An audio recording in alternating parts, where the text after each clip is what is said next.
a prosecutor who worked on the cases against Jeffrey Epstein, Ghislaine Maxwell, and Sean Diddy Combs, has been fired from the Department of Justice. And that's not because they did a bad job on the Diddy Combs case, okay? No, Maureen Comey, which should already give you an idea of why she was fired, who worked as a lawyer in the Southern District of New York since November of 2015, was fired without reason. So they didn't give a reason. The Washington Post reported that the notice informing the younger Comey of her termination provided no reason, citing the broad powers afforded to the president in the U.S. Constitution. That means Trump is like, just get rid of Comey. Now, according to sources contacted by ABC News, Maureen lost her job because Trump didn't like the idea of having a Comey working in his administration, even though he had previously had a Comey working in his administration. Oh, yeah, that's probably why. She is, yes, the daughter of ex-FBI Director James Comey, who was, once again, fired by Trump back in 2019 following the FBI investigation of potential Russian interference in the 2016 U.S. election. So it looks like it's pretty petty and vindictive stuff. Okay. Now, that's not the end of the story here. The timing here, to me, seems rather suspicious. Seems rather curious, okay? Again, considering how, I don't know, she had worked on the Epstein case that helped put Epstein behind bars and Maxwell, and now just happens to be at the time where the Epstein stuff is blowing up in Trump's face. Weird. I mean, MAGA, look, a lot of members of MAGA are not thrilled that he had failed to deliver on his promise of releasing the Epstein files, the client list. For years, they claimed that it existed, and now you have Pam Bondi, you got Kash Patel, Dan Bongino, all saying the complete opposite. Oh, no. You know what? The client list never existed. They don't exist. They never existed. And this is Trump, you're stupid for believing it. And you are no longer my supporters. Weird. That's a great message, right? But, look, that said, Charlie Kirk, who promised to be done talking about it, even though he's clearly not done talking about it, he decided to furiously spin that message from Trump into, oh, no, he's not actually attacking you. As President Donald Trump is upset on Truth Social, I do not think he's attacking all of you in the rank and file. Instead, President Donald Trump is venting off some anger right now because he thinks that this is being used to derail his presidency. He thinks that this is being used to derail all of his success. When the grassroots would say, it's not actually a mainstream media-driven narrative. The mainstream media has actually been very disinterested in this. This is we've got your six. We have your back. We're not trying to take you out. The grassroots is not trying to make you look bad.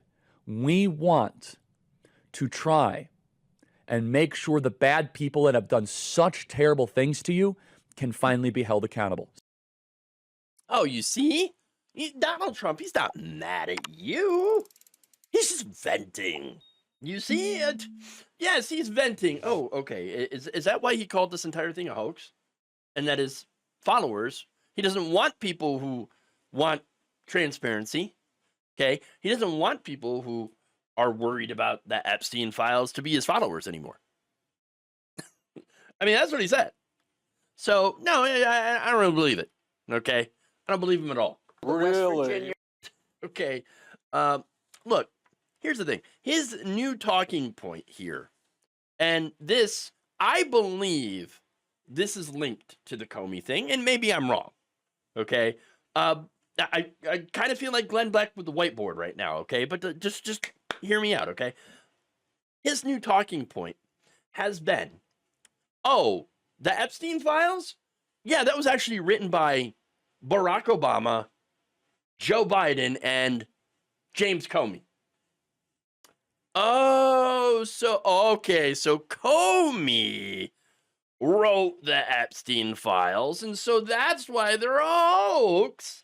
And so now that is also why we're going to get rid of his daughter, who happened to have been one of the people who prosecuted Epstein over a hoax.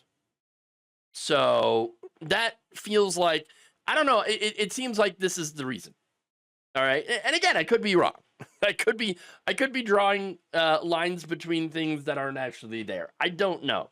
But it's how I feel. I feel it in my guts, man. Okay. Look, it is interesting, too, that Trump hired people who gave Epstein, Alex Acosta, a sweetheart deal to keep him out of federal prison. Isn't that funny? And yet, fired a person who actually put Epstein in prison. I don't know. Again, I can't say that for sure that Trump is in the Epstein files, but goddamn, moves like this, which might be completely unrelated, only serve to make you feel a little bit, or seem a little bit more guilty. Okay? And that's what it feels like. Again, I'm not saying he is. I'm just saying the optics here, terrible. Terrible optics. And again, this could just be the fact that she is a Comey and he just found out about it. Oh my God, what is a Comey doing in my administration? Kick her out, kick her out. I don't know. Or it also could be an attempt, part of the attempt to shift the blame to Biden and Comey for his failure to release the files. And maybe that's just a way to try to get his base off of his nuts. I don't know. I'm just saying, there's a lot of suspicion here. A lot of suspicious moves. And the more he tries to deny everything and to shift the conversation away from Epstein and the client list and the files, the more it's going to grow. The more it is going to stick around. Thank you for watching. If you enjoyed this video, please like, share, subscribe, hit the bell icon in order to get notified whenever a new video is released. And if you want to support independent, progressive media through this difficult time where it seems like everybody is shutting down, you can become a member on our YouTube page, you can become a subscriber on Facebook, or you can go to my Patreon. It's patreon.com/Jeff Waldorf. Thank you.